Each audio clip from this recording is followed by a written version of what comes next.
नमस्कार, आप देख रहे हैं यूपी न्यूज़ लाइव 24। मेरा नाम है आयुष दुबे और आज की इस खबर में हम बात करने वाले हैं नेताजी सुभाष चंद्र बोस के बारे में। सुभाष चंद्र बोसु, जो कि बंगला उच्चारण है, इनका जन्म 23 जनवरी 1897 को हुआ था। इनकी मृत्यु 18 अगस्त 1945 को हुआ। भारत के स्वतंत्रता संग्राम में अग्रणी तथा सबसे बड़े नेता थे। विश्व युद्ध के दौरान अंग्रेजों के खिलाफ लड़ने के लिए उन्होंने जापान के सहयोग से आज़ाद हिंद फौज का गठन किया था।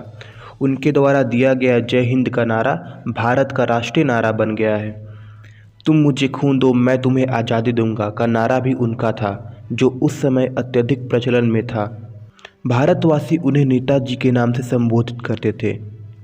कुछ इतिहासकारों का मानना है कि जब नेताजी ने जापान और जर्मनी से सहायता लेने का प्रयास किया था, तो ब्रिटिश सरकार ने अपने गुप्तचरों को 1941 में उन्हें खत्म करने का आदेश दिया था। नेताजी ने 5 जुलाई 1943 को सिंगापुर के टाउन हॉल के सामने सुप्रीम कमांडर के रूप में सेना को संबोधित करते हुए दिल्ली चलो का नारा दिया और जापानी सेना के साथ मिलकर ब्रिटिश व कॉमनवेल्थ सेना से बर्मा सहित इम्फाल और कोहिमा में एक साथ जमकर मोर्चा लिया।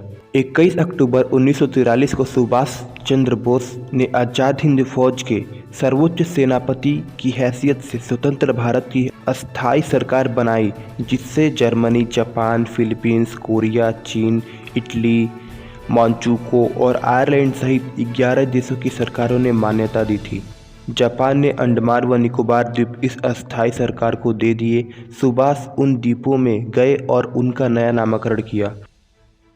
1944 को आज़ाद हिंद फौज ने अंग्रेजों पर दोबारा आक्रमण किया और कुछ भारतीय प्रदेशों को अंग्रेजों से मुक्त भी करा दिया। कोहिमा का युद्ध 4 अप्रैल 1944 से 22 जून 1944 तक लड़ा गया एक भयंकर युद्ध था। इस युद्ध में जापानी सेना को पीछे हटना पड़ा और यही एक महत्वपूर्ण मोड़ सिद्ध हुआ।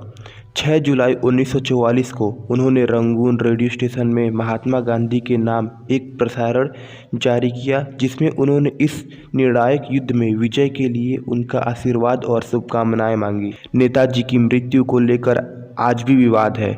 जहां जापान में प्रतिवर्ष 18 अगस्त को उनका शहीद दिवस धूमधाम से मनाया जाता है, वहीं भारत में रहने वाले उनके परिवार के लोगों का आज भी यह मानना है कि सुभाष की मौत 1945 में नहीं हुई, वे उसके बाद रूस में नज़रबंद थे। यदि ऐसा है तो भारत सरकार ने उनकी मृत्यु से संबंधित दस्तावेज अब तक सार्वजनिक क्यों नहीं किए? यथासंभव नेताजी की मौत नहीं हुई थी। 16 जनवरी 2014 गुरुवार कलकत्ता उच्च न्यायालय ने नेताजी के लापता होने के रहस्य से जुड़े खुफिया दस्तावेजों को सार्वजनिक करने की मांग वाली जनहित याचिका पर सुनवाई के लिए विशेष पीठ के गठन का आदेश दिया। आज़ाद हिंद सरकार के 75 वर्ष पूर्ण होने पर इतिहास में पहली बार वर्ष 2018 में भारत के प्रधानमंत्री नरेंद्र मोदी ने लाल किले पर तिरंगा फहराया।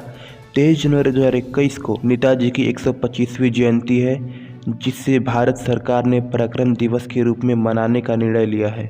तो ये था खास खबर नेताजी सुभाष चंद्र बोस जी के बारे में यूपी न्यूज़ लाइव 24 की तरफ से। अगर आप आगे के और पार्ट चाहते हैं तो आप कमेंट अवश्य करें।